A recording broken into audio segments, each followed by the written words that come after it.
Então só estou tentando melhorar aqui a disposição. Boa tarde, então começando, aula de 18 de novembro, de Arc. Vamos ver como é que está o teclado, se ele está funcionando bem. Mexendo aqui um pouco, o teclado está dando... Teclado não, o computador dando sinais de que está acabando o prazo. Eita, pessoal, espera aí só um pouquinho, por favor. Informação importante. Deixa eu avisar aqui. Família, assunto de família, gente. Espera aí. Só um pouquinho, vamos lá. Tarará, tarará, tarará. Só um pouquinho, desculpa, mas realmente eu só preciso informar isso aqui. Meu Deus. Como é que tá o acesso de vocês, pessoas? Estão conseguindo, tal? Como é que tá? Vocês acham que é fácil, né? Vocês acham que é fácil a vida de família, é? Não é assim tão simples, pessoas. Tem que cuidar, e é isso. E boleto, né, gente? Pagar boleto. Oi, Bárbara. Bárbara chegou na parte do boleto, né? Esse negócio de cringe. Agora é cringe. A pessoa acha que pagar boleto. Vai chegar o boleto de vocês, vai chegar, pessoas. O boleto vai chegar. Vocês já estão na parte triste, não estão? Esse pessoal do povo técnico aí já paga conta, já paga boleto, né? Quando chega o começo do mês, exatamente, isso é normal. Isso é o ciclo da vida. Ciclo da vida, ó, depois passou dos 18, pagou boleto, fim dos tempos, senhores. Senhores e senhoras, isso aí é um caminho sem volta. Bora, pessoas, não vamos pensar em coisas tristes, até porque hoje está um dia chuvoso e eu gosto de dia chuvoso, embora normalmente pessoas não gostem, eu acho bonito. E vamos lá, vamos trabalhar. Boa tarde, Ayrton. Gente, o que eu estava vendo é o seguinte, vocês podem ver que eu sou tiozinho mesmo, sou das antigas, eu uso o terminal para praticamente tudo, então sempre que eu quero olhar calendário, coisas assim, eu tinha um monte de coisa que eu gostava de fazer e aos poucos eu fui parando, é só porque tinha outras vantagens e às vezes a gente vai usando no celular. Mas uma coisa que eu estava vendo, só para vocês verem, quando eu cheguei no meu limite, assim, no auge, quando eu estava trabalhando muito com o terminal, o Aurélio Net, ele tinha um monte de coisas divertidas assim para usar e ele tinha esse grupo ZZ. Gente, isso aqui é das antigas, meu Deus do céu.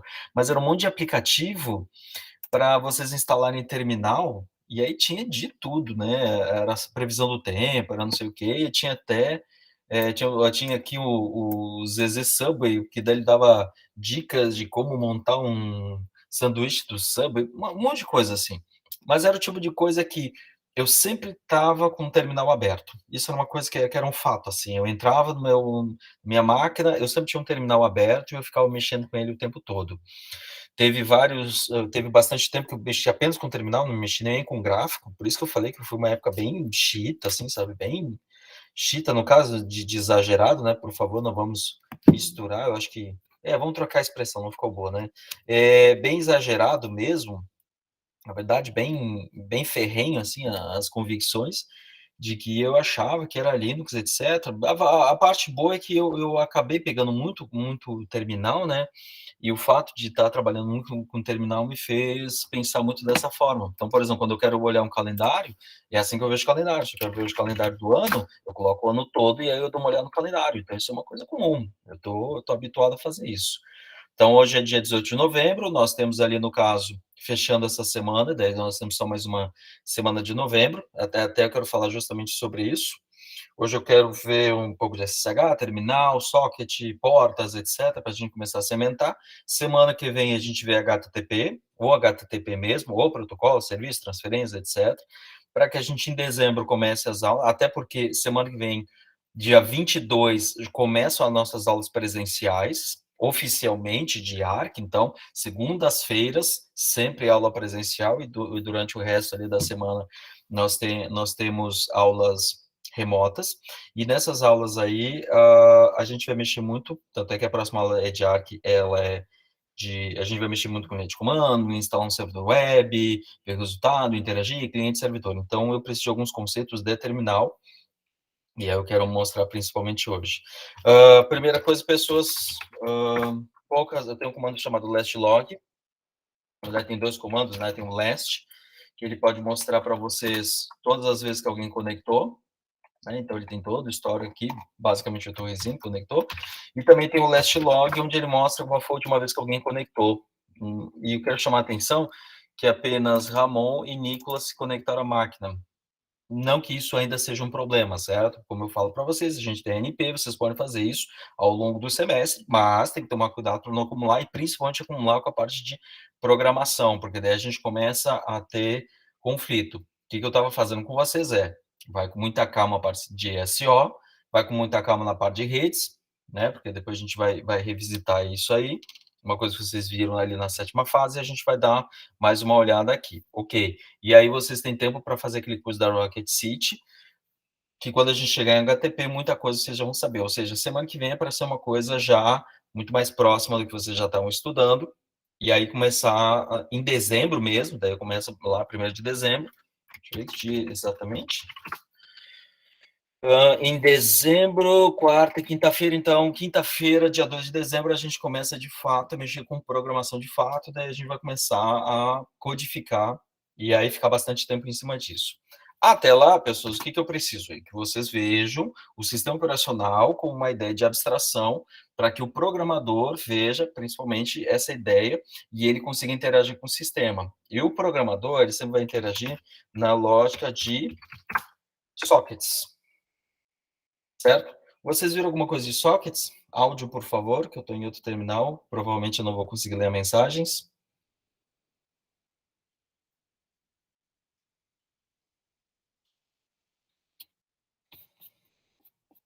Não, vocês viram sockets? Lembram? Alguma associação, ideia? Vocês viram a arquitetura TCP/IP, né? Sim, sim, a gente chegou a ver algo, se eu não me engano, só que eu não lembro muito do conceito. Deixa eu ver se eu tenho ali só. Tá, beleza. Bora. Ixi, eu compartilhei já. Vocês estão vendo aqui o comprovante de pagamento também? Eu compartilhei só a janela. Ô, tristeza. No meio da aula, pagando boleto. É, que é bem assim, né? A gente fala e acontece. Apareceu para vocês a notificação do boleto ou não? Não, não. Boleto? Ah, que beleza. Boleto pago não precisa ficar nem na aula, né? Isso aí, pessoas. Bora, vamos lá. Então, a gente sempre tem que entender que nós temos três agrupamentos de camadas. Nós temos as camadas inferiores, camada enlace física, que é basicamente o que vocês viram lá em acabamento estruturado, na parte física. Vocês vão ver em EQ a parte principalmente de enlace, um pouco de redes, mas essas duas que são as camadas inferiores, responsáveis principalmente por fazer a comunicação dentro de redes locais, ou LAN, redes locais, ponto a ponto, multiponto, e nas redes WAN, que também pode ser multiponto, mas o normal é que seja um ponto a ponto, seja DSL, ou seja até tecnologias de par metálico e mesmo fibra, né, que daí ele entrega um metro Ethernet, alguma coisa assim.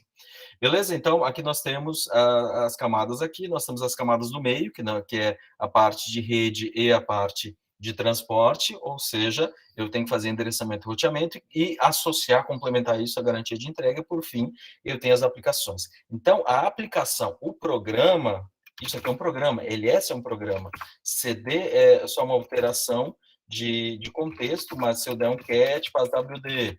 Então, o comando cat é um programa, é um processo que é carregado em memória e ele executa as operações. Beleza? Isso está claro. Só que essas aplicações, elas podem abrir sockets em rede. Tanto é que eu vou duplicar essa aba aqui, ó, pessoas, vamos lá. Vou duplicar isso aqui, também fazer a mesma conexão com esse usuário, tá? E eu preciso mostrar um conceito aqui. Deixa eu só tirar este compartilhamento para essa apresentação e eu quero apresentar agora a janela toda. Ah, se vier boleto, agora foi. Deixa eu ver se consigo. Não, só eu consigo uma tela inteira. Bora, vamos lá, sem problema nenhum. Então, eu vou compartilhar toda essa tela. Vocês devem estar vendo ela toda, de fato. E agora eu vou trazer uma de cada lado. Deixa eu mostrar aqui. Deixa eu tirar a tela cheia desse carinha aqui. Vamos lá, eu vou tirar a tela cheia deste carinha aqui também. Eu vou tirar esse aqui para cá. E esse vai para a esquerda. E esse vai para a direita. E eu sempre vou usar, muitas vezes, aí esse para cá. Eu vou colocar a tela cheia. Beleza. Então, olha só o que eu tenho aqui. Não, eu vou trazer para cá. Eu tenho aqui esses dois terminais. Ok, pessoas. No caso, embora a gente fale de aplicações em geral, eu vou focar mais especificamente na aplicação do tipo cliente servidor. Ou seja, uma aplicação, ela abre um socket, ela abre um arquivo especial, e se vocês quiserem olhar todos os arquivos especiais, tem um comando que se chama list open files, LSOF, e aí vocês podem ver todos os arquivos abertos por todos os processos. Só para vocês terem uma ideia da quantidade que tem. Tanto é, se eu rodar um comando WC-L, só para vocês terem uma ideia, atualmente o sistema, eu como usuário sem privilégios, consigo ver que todos os processos que eu tenho acesso estão abertos 485 arquivos, porque eu usei o comando list open files, arquivos abertos, né, eu listei todos os arquivos abertos, e ao invés de jogar essa informação na tela, né, fazer dessa forma aqui, eu passei este resultado de processo para um outro processo. O processo se chama WC, que é o word count. E aí ele vai contar quantas linhas tem. Como eu sei que o comando se refere a que cada linha, embora que ela esteja quebrada, né, ela se refere a um arquivo aberto, então eu vou rodar um comando e passo por um filtro, vamos chamar assim, que ele vai, ao invés de apresentar todo um conjunto dos arquivos abertos, ele vai mostrar apenas a quantidade de linhas, que no caso é correspondência de arquivos abertos, certo? Só para mais ou menos ter uma ideia. Então, quando a gente já roda um programa e executa esse processo, é um programa que é carregado em memória. Vamos lá, só para vocês verem. O list open files deve estar aqui. Então, esse list open files, na verdade, vocês podem ver que ele é um binário, né? Só para vocês verem, vou colocar alguns comandos a mais aqui. Tem o comando file. Gente, no caso do Unix, uma coisa que não foi herdada lá do DOS é que o Unix, o nome do arquivo não precisa necessariamente ter uma extensão. A extensão para esse mundo DOS, gente, eu estou falando mundo DOS lá dos anos 80, é que para não ter que saber, para saber qual o tipo do arquivo, tu colocava uma extensão, .bat, .doc, .xls e assim segue. No caso do Unix, nunca foi assim. O nome do arquivo não tem uma referência direta ao seu formato.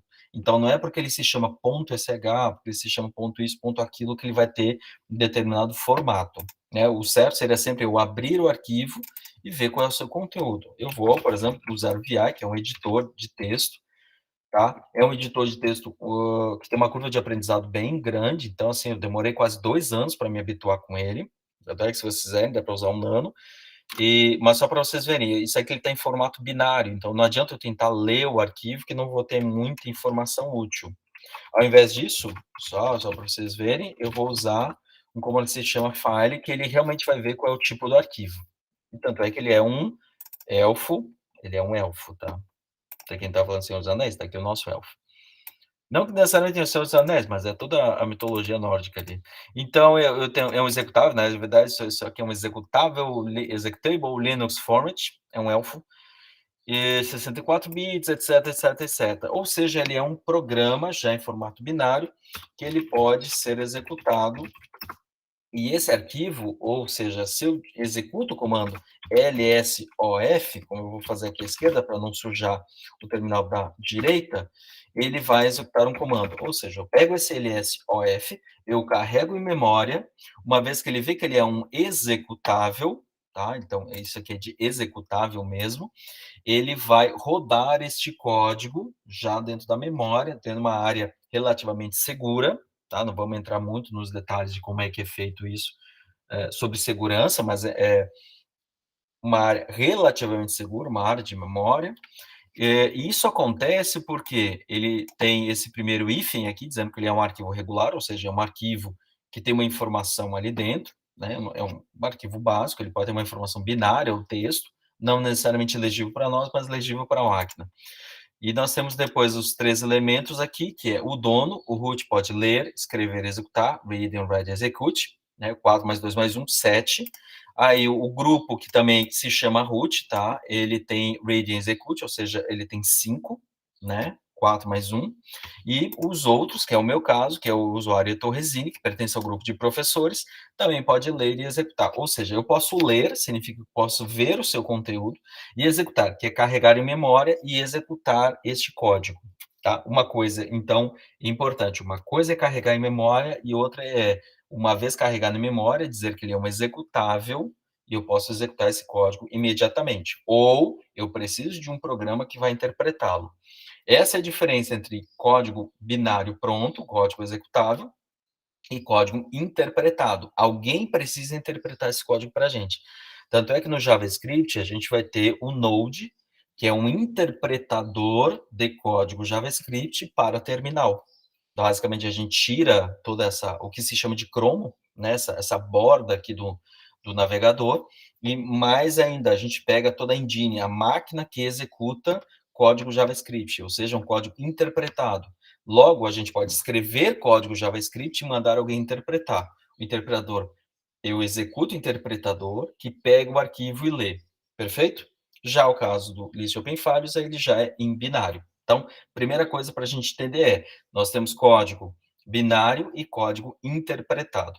Essa é a primeira coisa. Independente de qualquer um dos casos, sempre vai ter um binário que vai executar. O código binário executa direto e o interpretado, eu preciso do binário que lê, que vai interpretar o código, ou seja, ele vai ler o código, mesmo assim ele vai rodar um código binário internamente. Sempre é um binário no final das contas.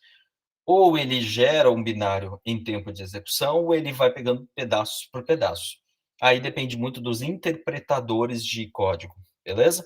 Mas o Python, vamos falar do Ruby, vamos falar do caso do próprio JavaScript, eles são códigos interpretados. Nós conseguimos ler o código fonte, e mesmo assim eu consigo pegar o interpretador e imediatamente fazer isso. Eu não preciso gerar um binário para depois executar, como, por exemplo, é com C, o C++, o C Sharp e vários outros, que eu preciso pegar o código-fonte, converter manualmente para binário. Eu tenho que fazer este processo de conversão para fazer isso. Perfeito? Tá? Hoje eu quero falar muito sobre binários e arquivos, entender como é que o sistema operacional vai interagir com isso, e depois mostrar isso, como é que eles abrem arquivos, e tem um arquivo especial que é o arquivo de socket, que é o que faz a conexão em rede, certo? Então, primeira coisa, eu tenho um arquivo binário aqui, mas nada impede de eu fazer um código que ele pode ser interpretado. Então, eu vou fazer um código, vamos ver se eu tenho Node aqui. Eu acho que eu não tenho nenhum Node ainda, deixa eu ver. Não tenho instalado o Node, então não tem problema. Deixa eu ver se eu tenho Python. A gente pode ser até o próprio JavaScript. Vamos pegar um arquivo, eu não tenho basicamente nenhum arquivo aqui. Eu vou fazer um JavaScript só para vocês verem que é relativamente simples esse salto. Eu vou ficar à esquerda com um arquivo, tá? Eu vou chamar esse programa basicamente de script, certo? Tá? Vou salvar ele, então vocês podem ver que ele está aqui. Ó, o meu script está aqui. -L, só para não mostrar muita informação, não que seja um problema, só porque é desnecessário. Então, eu tenho um arquivo que ele está com formato vazio, vocês podem ver que ele pertence ao Heitor Resine, eu acabei de criar, o dono do arquivo pode ler e escrever, não tenho permissão de executar, e os demais podem apenas ler, também não podem executar, nem podem alterar o seu conteúdo, certo? Então, essa é a primeira coisa que a gente tem que fazer. Se eu quero que esse arquivo, uma vez que ele seja interpretado, e isso a gente vai ver com um Node lá na frente, que é a mesma coisa, eu tenho que dizer qual será o seu interpretador para que a gente possa fazer. Senão, eu posso apenas fazer o seguinte, eu tenho um comando que mostra 3 vezes a data. Ele só faz isso, tá? Deixa eu até deixar assim, tá bom? Ele só vai mostrar 3 vezes a data. Então, se eu der uma olhada mais uma vez, o script está lá agora com conteúdo de 16 bytes. Pronto, acabou, ele não tem mais muita coisa.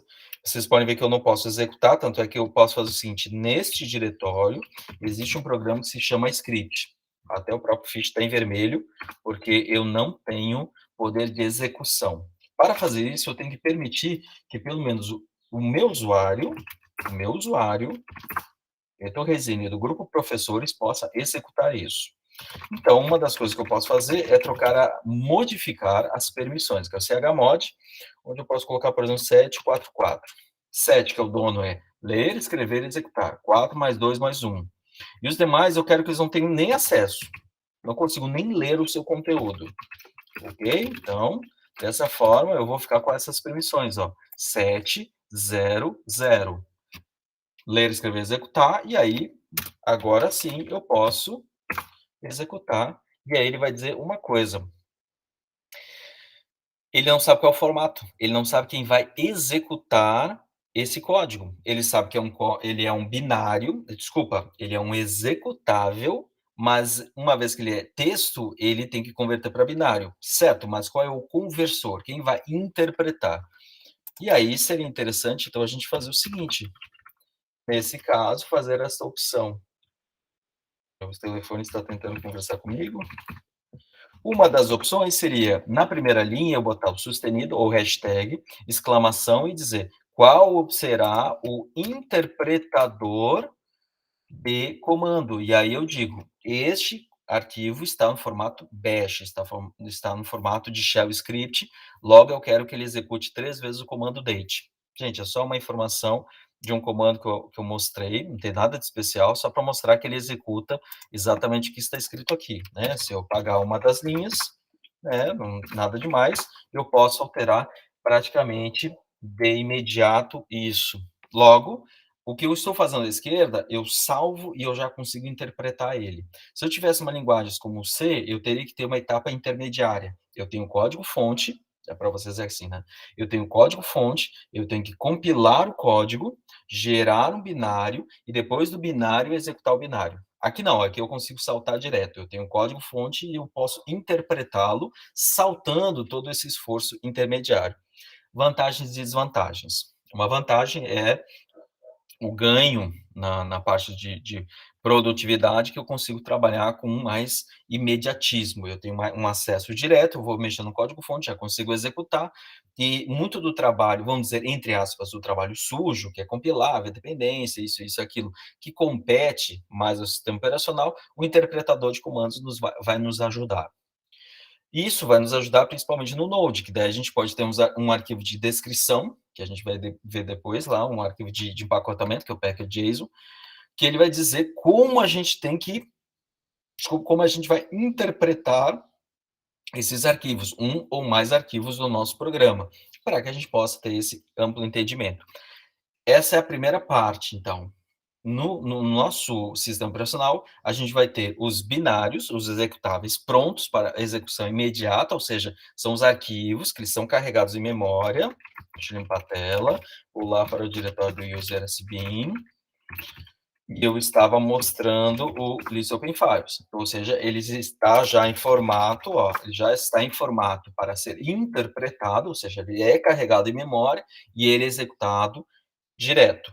Diferente, por exemplo, do nosso script. Se eu colocar assim, vocês vão ver que ele é um born again shell script. Ele é um shell script, ele é um script, mas ele é um arquivo de texto, ou seja, eu preciso carregar um programa em memória, carregar esse arquivo que é o meu script, o meu código-fonte, e este irá executar, no caso, linha por linha, o bloco de código por bloco de código. Mas ele que vai interpretar o nosso código.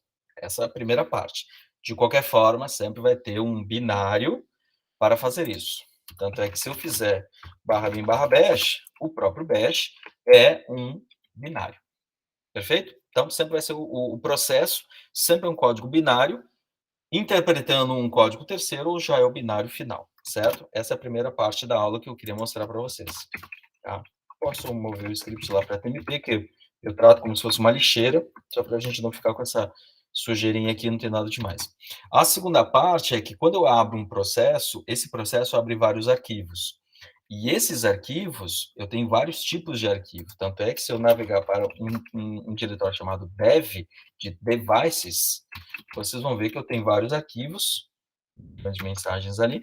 Vocês vão ver que eu tenho vários arquivos ali. Deixa eu até fazer o seguinte, eu vou mostrar de uma forma paginada.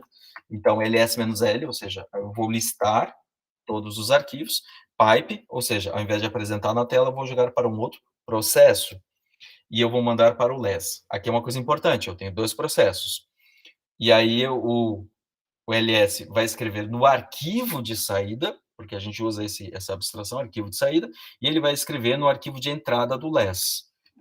Tanto é que se eu escrever o less e ficar aqui digitando, ele vai ficar esperando uma entrada, um arquivo de entrada.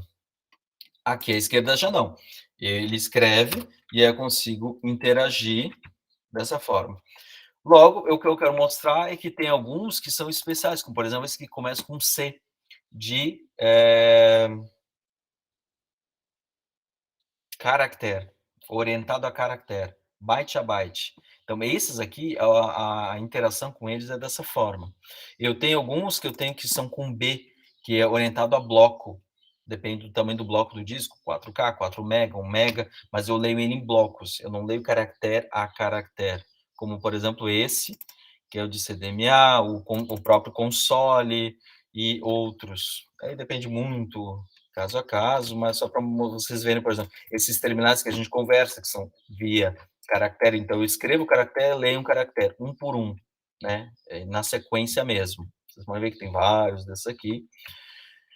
Então, tem vários tipos de arquivo, os arquivos especiais, e desses arquivos especiais, um arquivo que é um socket, por isso que tem um comando que se chama service socket, que ele mostra arquivos especiais que são ou cliente ou servidor. Tá? A gente vai ver muito essas aplicações cliente e servidor. E, no caso, eu vou rodar o cliente aqui e o servidor aqui. Netcat eu já mostrei para vocês, né? Sim ou não?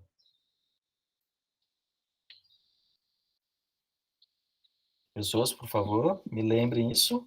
Eu já falei do Netcat.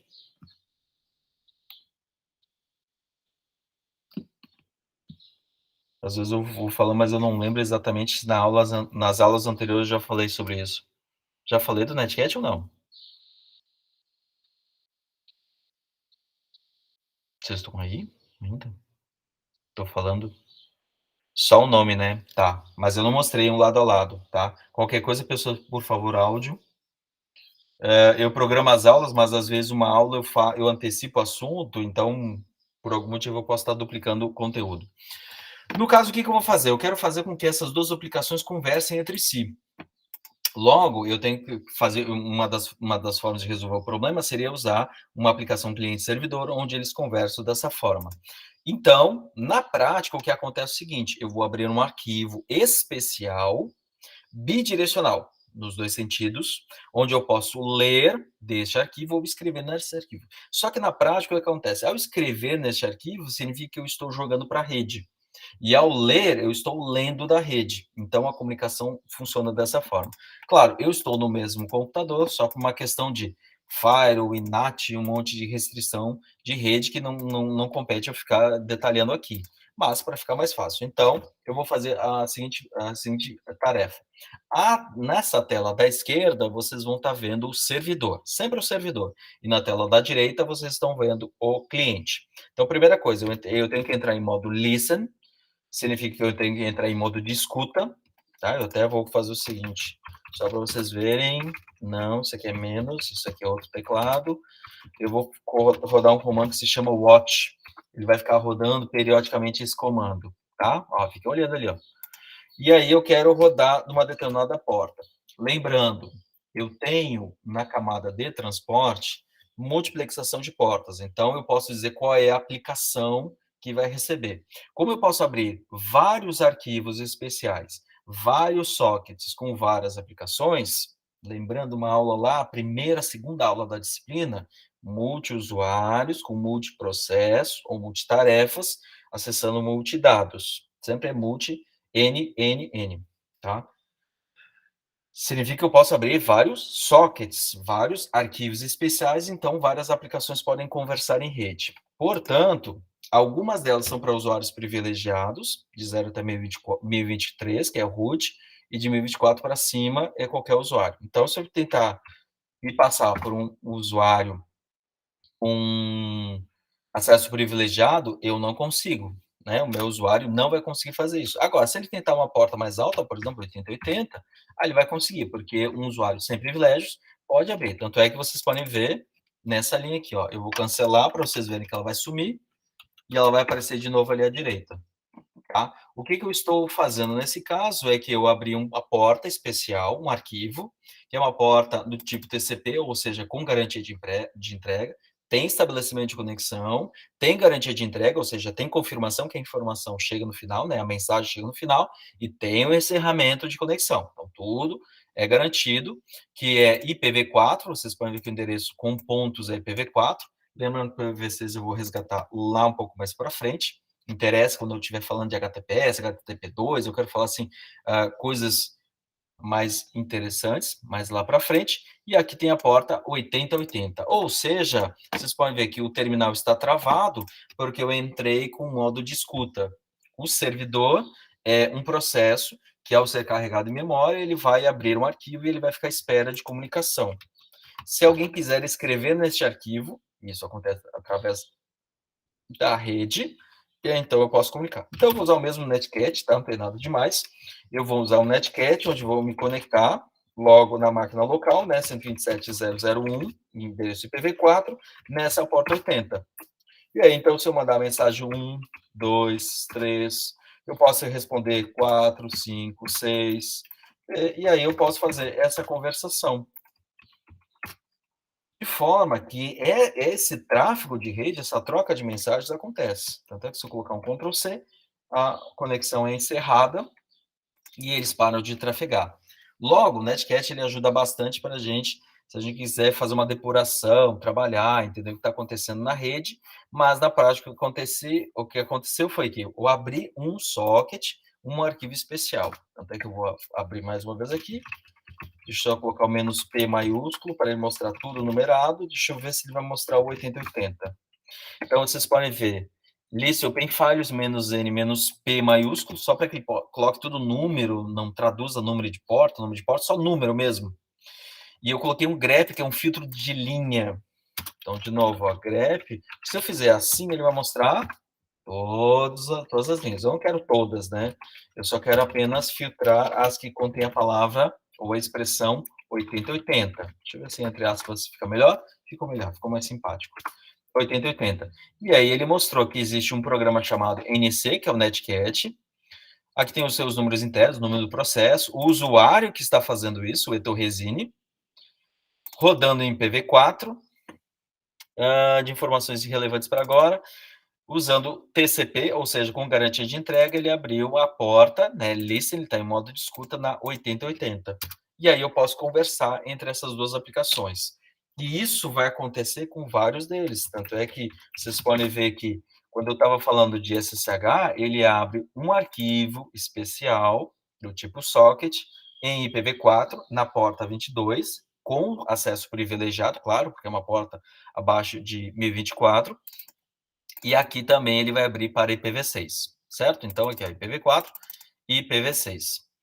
E ainda está ali a porta 80, e ainda temos a porta 80 aqui, que vai ser o nosso servidor HTTP, que é o assunto da próxima semana, certo? Então, sempre que a gente estiver falando de abrir uma porta ou fechar uma porta, a gente tem que saber qual é o processo que é abrir um arquivo especial, que na verdade é um arquivo de socket, uma vez que esse socket vai mandar, ao escrever desse socket, ele vai jogar para as camadas inferiores, camada de transporte, camada de rede, camada de enlace, camada física e joga na rede, certo? Como eu estou na mesma máquina, claro que ele vai e vai voltar, né? Mas ele vai fazer todo o trajeto e vai voltar. Pessoas, até agora, alguma dúvida? O que eu estou falando é muito conceitual para a gente poder depois entender que, ao rodar determinadas aplicações, como, por exemplo, o que aconteceu, eu estava ontem falando em TIP, a gente ontem abriu a porta 3000. E ao abrir a porta 3000, significa que a gente abriu um arquivo, identificar na porta 3000, e depois a gente só tem que localizar ele para conectar. Mas até o momento, gente, alguma dúvida? Tá tranquilo? Deixa eu ver se tem alguma mensagem de texto agora.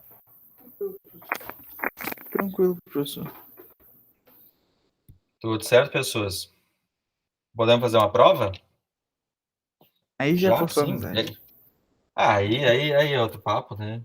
Se é só para olhar, é aquele negócio, né? Eu ia falar do Homer Simpson, mas parece o Homer Simpson na igreja, vocês lembram? Homer Simpson e ele ia com um fonezinho para ficar escutando futebol americano. Então, quando o padre fazia assim, ele fazia assim também, era bem bonitinho. Bora, pessoas. Continuando, então. Netcat é uma forma de fazer isso, mas a gente pode fazer de várias outras formas. Então, se eu quiser um SSH, eu posso fazer um cliente SSH, né, que ele vai lá tentar a comunicação. Claro que eu não tenho a senha, não tenho certificado, não tenho nada, então eu não vou conseguir. Mas eu também posso tentar fazer essa conexão usando esses vários endereços, desde que eu tenha a porta, né, o serviço aberto. Então, de novo aqui, ó, vou deixar rodando, ó, vou deixar rodando as portas aqui, ó, porta 80, tarará, tarará. Tanto é que se eu quiser um cliente em terminal, eu tenho aqui HTTP, localhost na porta 80. Eu posso especificar dessa forma. Aqui no caso, por exemplo, é o protocolo HTTP, ou seja, um acesso sem criptografia, o nome da máquina, que é a própria máquina, a máquina localhost. Eu até posso colocar assim, ó, 127.0.0.1, né, que é a minha máquina local, na porta 80. Ele vai lá e vai me mostrar uma página, que é a página que é arc.sj.br. Pô, que conexão recusada. Como assim tá aqui? Tá funcionando. Não tem firewall. Qual é a dificuldade? Arc.sj. Não. Agora nós temos um problema. Ele tá. Ah, tá tentando HTTPS. Não, jovem. HTTP só. Ah, obrigado. Não seguro. Ah, desculpa, gente. O Chrome, por padrão, vai tentar HTTPS e vai reclamar se não funcionar. Desculpa. Tá? Então, ele disse, welcome to Nginx, consegue ver essa página, só uma página para dizer está funcionando o serviço, não está nada demais. E vocês podem ver que ele também vai mostrar a mesma informação, welcome to Nginx, só que aqui ele está mostrando H1, né, de header 1, de cabeçalho, de título 1, mas o meu terminal ele não vai fazer nada de especial, ele vai pegar e jogar o meu HTML direto. Se eu quiser tentar fazer isso dessa mesma forma, o MAR aqui vai aparecer. E se eu mandar inspecionar, deixa eu colocar a inspeção aqui para baixo. Vamos lá, aqui para baixo. Ok, trazer para cá. Vou atualizar essa página aqui. Vocês podem ver que ele vai abrir apenas essa página. Onde é que nós temos aqui? Né, que nós temos a visualização, ó, welcome to Nginx, nada demais. E o cabeçalho, resposta, onde é que nós estamos? Aqui, ó, aqui está todo o código, ó. H1, tarará, tarará. Só que H1, o que acontece? O navegador, uma vez que ele é um cliente com mais funcionalidades que o meu cliente de linha de comando, ao ver que ele é H1, ele vai colocar como header 1, ou seja, vai colocar fonte 2 ou 4 fontes, né, tamanho maior, vai colocar o fundo em negrito, depois ele vai colocar um espaçamento entre aqui e o próximo parágrafo. A outra coisa que ele vai fazer é que se tiver uma href, que é uma referência, um link, que é esse mesmo href, então ele vai transformar isso aqui, ó, num link para que eu possa clicar e fazer isso, ou seja, essa tarefa compete ao cliente, não compete ao servidor. O servidor, basicamente, vai fazer a entrega do arquivo. Ele fez uma solicitação e ele entregou esse arquivo. Deixa eu ver se eu tenho internet aqui. Ok, então eu vou tentar fazer a mesma coisa, 127.0.0.1.80. Ok, então eu vou pedir o recurso. Ponto 1. Escrevi errado, vamos lá. Vamos de novo, deixa eu tentar o telnet. Open 127.0.0.1 na porta 80, ou seja, estou conectado, agora eu quero falar 1.1 host, localhost, não, isso aqui é dois pontos, localhost, e aí eu estou conversando com ele a mesma coisa, só que no caso do telnet é um modo interativo, então eu faço um open, ou seja, eu abro um socket do modo cliente na máquina 127.0.0.1, ou seja, o meu próprio servidor, na porta 80, que está a porta 80. Ele vai tentar conectar, estabelece uma conexão, lembrando que isso é TCP, ele estabelece a conexão, e aí eu tenho que manualmente digitar, eu quero get o recurso principal, a primeira página, a página que aparece quando eu simplesmente escrevo arc. Esta página aqui, usando o protocolo 1.1, que é a versão mais nova do HTTP, e eu quero acessar o host localhost. Isso é o mínimo que eu tenho que preencher em uma linha em branco. Então, quando eu faço uma requisição, o mínimo que eu tenho que fazer é preencher isso. E aí ele vai fazer a mesma coisa. Ó, tudo bem, eu tenho essa informação, 200 ok, a gente vai ver lá semana que vem aqui que são essas respostas, vai vir um cabeçalho, e no corpo ele vai me entregar isso aqui. Eu posso fazer uma desconexão manual. E aí ele vai me entregar a mesma coisa, o HTML. Logo, pessoas, é isso que a gente também depois vai fazer mais à frente. a gente tem que separar claramente qual é o papel do servidor, o que o servidor vai fazer, porque ele vai ficar entregando arquivos para a gente, ou mais coisas, depois a gente vai ver o WebSocket, e quais funções vão ser do cliente. Então, no jogo, provavelmente, tudo que tem a ver com interação, fazer o personagem se mexer, tocar um áudio, tocar uma música, ele chocar com uma parede, né, que é detectar um obstáculo, fazer um barulho de detecção de obstáculos e coisas assim, tudo isso tem a ver com a interface. Logo, vai para o cliente. Se eu tenho uma função de saber quais são todos os jogadores que estão online, que é a parte de registro e localização, a gente está vendo isso em TIP. Isso vai ser tarefa do servidor. E isso a gente vai separando ao longo do tempo. Perfeito? Deixa eu ver que horas são, 16h20. Pessoas, deixa eu só cancelar aqui. Deixa eu ver se eu consigo... NT 0.1, ele vai ficar atualizando com certa velocidade aqui, ó, vamos só esperar ele encerrar as conexões. Então, eu estou mostrando o SS-ANUT, então estão todas as conexões abertas, vocês podem ver que eu tenho listen aqui de porta 80, eu tenho uma listen na porta 22, tá? Não vou ficar mostrando IPv4 e IPv6, tá? Não tem necessidade ainda. Eu fiz uma conexão na porta 22 e eu estou para encerrar, então ele está em time wait, ou seja, está para encerrar. Eu tenho uma conexão estabelecida na porta 22, provavelmente sou eu, não sei se sou eu, deixa eu ver quem está conectado. Tem 3 usuários, tem o Heitor Resine, tem um aluno e tem um outro Heitor Resine. Eu tenho 2 desses aqui, que eu sei que são IPv6, né, porque eu estou dando prioridade. E até porque é o mesmo endereço, né? 5169. Então, eu sou esses 2 usuários e tem um de vocês que está com IPv4 conectado aqui. Ó, IP201, tarará, tarará. Não precisa também ficar falando. Ou seja, pessoas, se eu tentar agora fazer um curl nessa porta, o que vai acontecer? Eu vou me conectar, vou fazer a aquisição, vai aparecer, já vai aparecer aqui para encerramento. Vocês podem ver, tem um time wait aqui, ó, de encerramento, né? De novo, isso aqui acontece meio rápido, ó, tá vendo? Ele conectou e já pode depois já encerrar. Então, isso acontece o tempo todo. Abre o socket, estabelece a conexão, tem o tráfego, depois eles podem encerrar, depois tem um tempo até fechar por completo. Isso por causa do TCP de confirmação. O que a gente, então, vai ver a partir da próxima semana? Quais são as próximas etapas? Colocar um servidor HTTP no ar, configurar o servidor HTTP no ar, colocar um código estático no ar, um código como esse. Então, é mexer com HTML de uma forma muito simplória, só para ver resultado. Né? Como é que a gente faz esse mapeamento de código estático? Né? Esse aqui, na verdade, onde é que está esse arquivo na prática? Eu quero mostrar essa semana que vem. Daí a gente tem o básico de HTTP de conteúdo estático.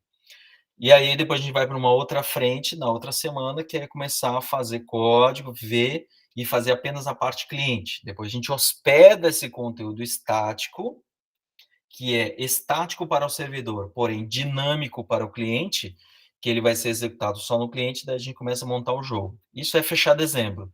E aí, lá em fevereiro, a gente vai fazer a parte dinâmica desse servidor. Certo, pessoas? Parando aqui a apresentação, deixa eu só fazer a chamada, só um pouquinho, por favor. Deixa eu anotar aqui. Vocês estão conseguindo acompanhar bem o conteúdo? Tá claro para vocês? Como é que tá, gente? Ou tá muito abstrato?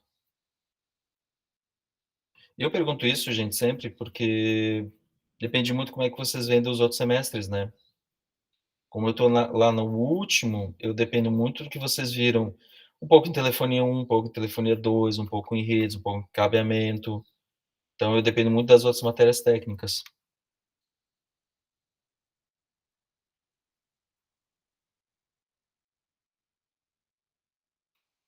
Ninguém quer comentar? Nada? Eu acho que, tipo, teoricamente, eu acho que tá tranquilo. Eu acho que, tipo, vai surgir mais dúvida na hora em prática, tá ligado? Entendi. Vocês estão empolgados, assim, para fazer o jogo ou não? Como é que tá? Perfeito, Bárbara. Gente, deixa eu só... Eu tô animado pra fazer o jogo, não sei. Eu não sei como é que tá o resto do pessoal aí, pessoas. Eu sei que às vezes, só para vocês terem uma ideia, eu sei que às vezes o pessoal não tá, mas às vezes só vê jogos diferentes. Vocês querem ver uma série? Deixa eu ver se eu acho que uma série. Vou botar o Google Play aqui. Deixa eu ver se eu acho para vocês. Professor, Oi, pode falar. até quando que a gente tem, tipo assim, a gente tem que decidir o que vai ser o nosso jogo, sabe? Porque Sinceramente, a gente tá falando bastante, tipo, de referência, de o que a gente pode fazer, o que a gente não pode fazer, o que dá trabalho, o que não dá. Mas, tipo, quando é que a gente vai. Tá, gente, é sim, isso. E a gente vai lá em trabalhar em cima dezembro, disso, sabe? sim, lá em dezembro a gente vai começar a programar. Então, no começo de dezembro tem que estar definido. Entendi. Porque se tu mudar de lá em diante, se tu começar a mexer, nossa, aí começa a ficar ruim.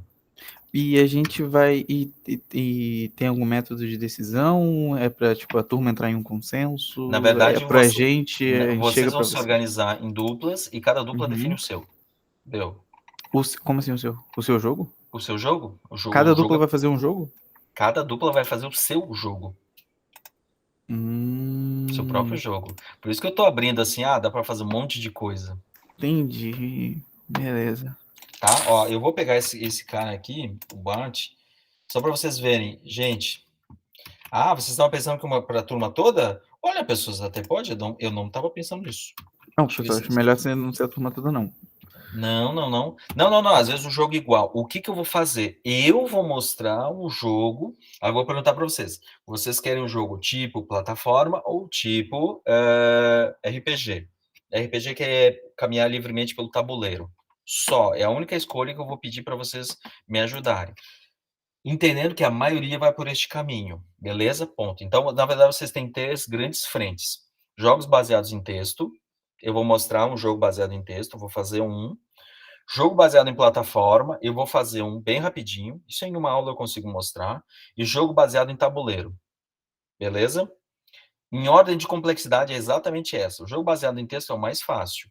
Só que a graça tem que estar em texto. Então tem que ser alguém que gosta de ler e escrever, né? Para que tenha graça. O jogo em plataforma é o jogo médio. É um jogo relativamente fácil de fazer. Tem muito exemplo na internet. Então, se tu começar a se habituar a procurar, vai achar muita referência. Normalmente, se tu não sabe o que fazer, vai para o jogo multiplataforma, de plataforma. É relativamente tranquilo. Tipo Mario, sabe? De pular em cima do bonequinho, aquela coisa toda. E o terceiro que é o RPG. Esse é o mais trabalhoso, porque o mapa é difícil. Não é que é difícil, ele é chato de fazer, porque tu vai fazer um mapa, tu vai ver, mas eu queria um mapa maior. Aí eu queria um mapa maior. Aí eu queria um mapa não sei o quê. Agora eu queria laser, agora não sei o quê. Agora eu queria uma lâmpada. Agora eu quero botar um mago. E aí é o típico jogo clássico de quem começa fazendo o jogo, se empolga e enlouquece fazendo o jogo, que foi o meu caso. Eu comecei a fazer um jogo super simples, mas eu queria uma coisa mais complexa, e aí eu fui aumentando a complexidade até chegar a um ponto que eu tive que parar de desenvolver o jogo. Mas Enzo, talvez seja não sei se é o teu caso, mas talvez seja o teu caso. Entendi. Tá? Então tem esses 3 estilos de jogo. Qual é o jogo? Cada dupla tem que fazer um jogo diferente. Beleza? Eu quero fazer um jogo de zumbi, o outro tem que fazer de alien, o outro tem que fazer não sei o quê, o outro quer fazer de terror. Os jogos não podem ser iguais, mas eu vou mostrar o código de como fazer um jogo em que a maioria está fazendo. Então a maioria vai votar. A maioria votou RPG. Beleza. Então eu vou mostrar como fazer um mapa, como procurar mapa, como achar os bloquinhos que são os assets, quais são os sites onde tem esse tipo de coisa, como é que tu bota as pecinhas, como é que tu joga isso pro phaser. Então eu vou mostrar como fazer. Eu vou fazer um que é a minha cara. E a partir desse ponto aí vocês têm que fazer o jogo de vocês. Entenderam? É assim que vai funcionar.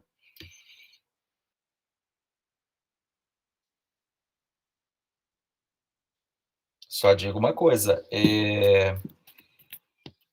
Vamos fazer isso depois do Enem. Que se alguém gostar, vai dar trabalho. Bastante trabalho.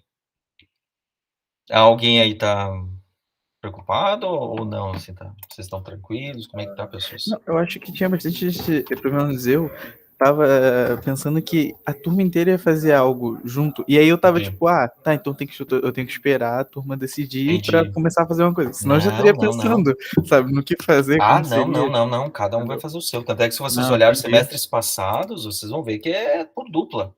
É por dupla. Eu até pensei em fazer uma feira de jogos, tá? No final do semestre fazer uma feira de jogos. E eu também vou com vocês a partir de dezembro ver como é que vai ser o sistema de avaliação.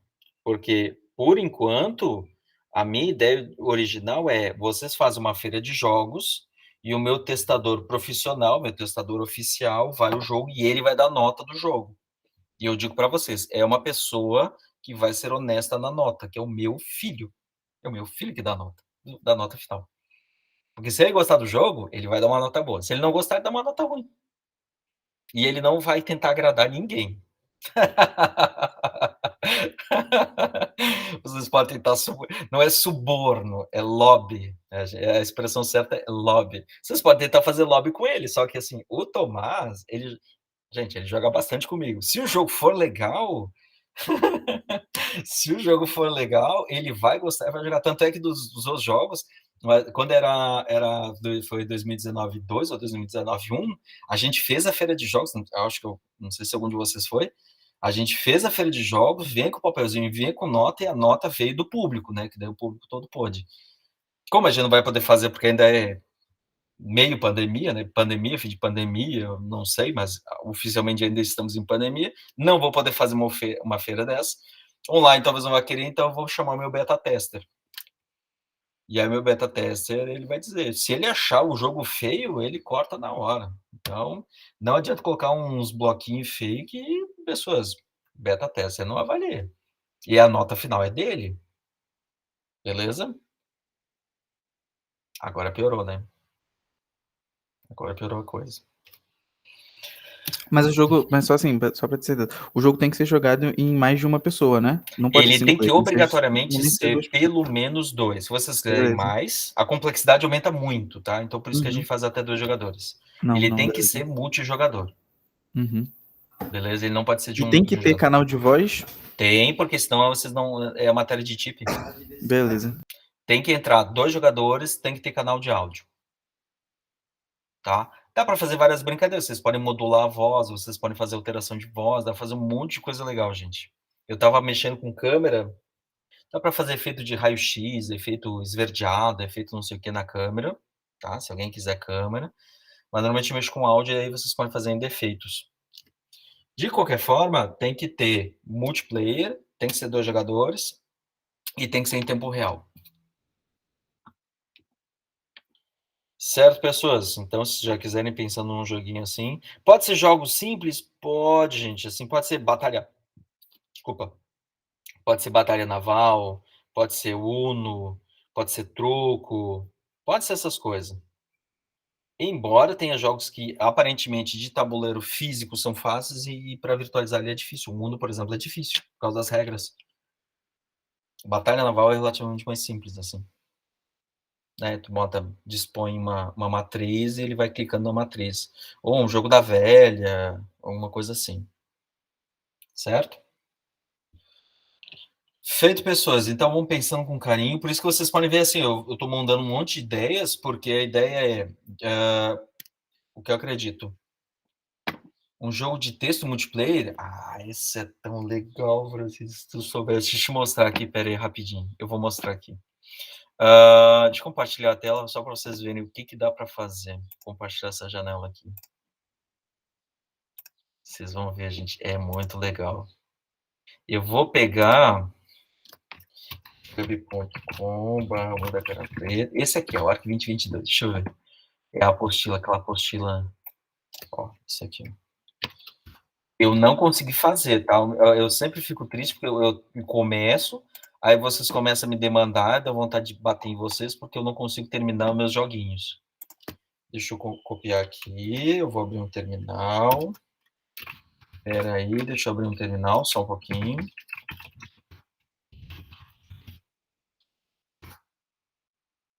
Peraí. Acho que eu vou ter que compartilhar a tela toda. Não preciso. Só aqui. Eu vou abrir o Twine. Que coisa mais bonitinha.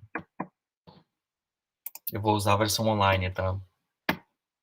Todos praticamente dá para mexer tudo em código, tá? Eu vou importar de um arquivo. Já tem o registro sobre evento, já tá aqui, ó. Esse é o jogo que tá, daquela apostila que eu mostrei para vocês, beleza? Só que, vamos pegar, por exemplo, 3 de agosto. Olha que interessante. Na verdade, o código tá assim, ó. Se o histórico, né? Porque a pessoa, quando ela navega, ela tem um histórico. Se o histórico contém 4 de julho e contém 27 de julho, eu assumo que o passado foi concluído. Então, na verdade, a programação é o seguinte: se vocês entrarem no código, dependendo da página, dependendo por onde vocês navegam, a página vai mostrar um conteúdo diferente. Aqui no caso se alguém já leu, aqui no caso seria o podcast na primeira temporada, eu vou te mostrar esse código, beleza? Eu mostro o link, etc, etc. Caso contrário, eu coloco o Melce, né? Eu te mando ouvir e ler a primeira temporada, que é o ensino de Python. Então, esse código está todo mexido desse jeito. Quer ver? Deixa eu ver se eu tenho mais blocos assim. Aqui, por exemplo, só vocês terem uma ideia. Isso aqui é legal, hein? Tarará, tarará. Oh, meu Deus, isso aqui é bonitinho demais, gente. Sabe o que eu faço? Que vou tirar toda a graça disso aqui. Mas eu fiz 2 coisas nesse jogo. Como eu peço para vocês usarem o Google Chrome, o que vai acontecer na prática? Quando o Google Chrome vocês concedem as permissões, né, de localização, câmera, áudio, etc., eu peço numa página, mostro assim uma coisa bonitinha, tu acha legal, né, como se fosse assim, só achar bonitinho, e depois eu vou usando a tua geolocalização várias vezes ao longo do código sem tu saber. Isso é bem bacana. Mas eu não uso para nada, não se preocupem. Eu só fico depois mostrando na tela, porque se vocês começarem a caminhar, ele fica mostrando a altitude, longitude e altitude. E para quem é pessoal do iPhone, só latitude e longitude. E eu fico mexendo no código o tempo todo. E eu vou usando essa informação interno, tá, gente? Eu não publico em nenhum lugar. Eu até aviso que eu não publico. Aqui eu ligo a câmera, então eu ligo a câmera para mexer. Então, em algum momento, eu peço para ligar a câmera. Depois eu ligo a câmera em outros momentos, sem tu saber. Mas, o que dá para fazer? Como eu queria mostrar esse ZIF aqui, é que, por exemplo, quando a pessoa entra, eu posso fazer que quando uma pessoa está online, eu posso fazer algumas verificações, ela se conecta num servidor, e o servidor vai contar quantas pessoas estão online. Se uma pessoa está online, eu consigo te mandar com determinado texto para te forçar a seguir uma determinada trajetória. Quando a segunda pessoa entra, aí bate lá no servidor, ele conecta no servidor, ele vai notificar que ele é o segundo, e aí eu posso mandar ele caminhar pela segunda via de passagem. Ou seja, é como se vocês entrassem numa mansão e o primeiro eu te obrigo a ir para a direita. Tu não tem opção, tu é obrigado a ir para a direita, porque o servidor controla isso daí. E quando a segunda pessoa entra, porque o servidor vai saber disso, eu te mando à esquerda. Só que, olha que legal, essa é a parte mais bacana. Os quebra-cabeças, eles precisam ser resolvidos com 2 metades. Então, imagina que tu vai ter um quebra-cabeça lá de 500 peças, só que 250 estão de um lado, 250 estão de outro lado da mansão. Ou seja, ele vai inventar, agora tem uma porta, digita a senha da porta. Tu tem metade da senha e o outro usuário vai ter a outra metade. E é aí que entra o jogo com multiplayer. E vocês têm que ficar conversando o tempo todo. E aí dá para fazer coisas legais. Por exemplo, eu posso alterar a voz, dá para fazer manipulação, dá trabalho, tá? Mas isso é legal. Eu posso cortar a voz às vezes, é bem legal, né? A pessoa está conversando, de repente posso começar a cortar a voz, ou seja, atrapalhar a comunicação. Então, jogo com multiplayer dá para fazer, pessoas. Fica bem divertido. Mas, como eu disse, eu gosto muito do gênero de terror. Então, toda vez que eu vou conceber um jogo, eu fico pensando, como é que eu faço para que a coisa fique assustadora, sabe? Eu posso colocar um áudio a mais, eu posso colocar uma gravação a mais. Já pensou? Tem 2 pessoas conversando numa sala, supostamente tem 2, e de repente aparece uma terceira. Fica legal. Fechou, pessoas? Tranquilo? Era isso por hoje. Tranquilo. Tranquilo? Até agora tranquilo, né? Tudo fácil. Até começar a fazer código, é sempre assim.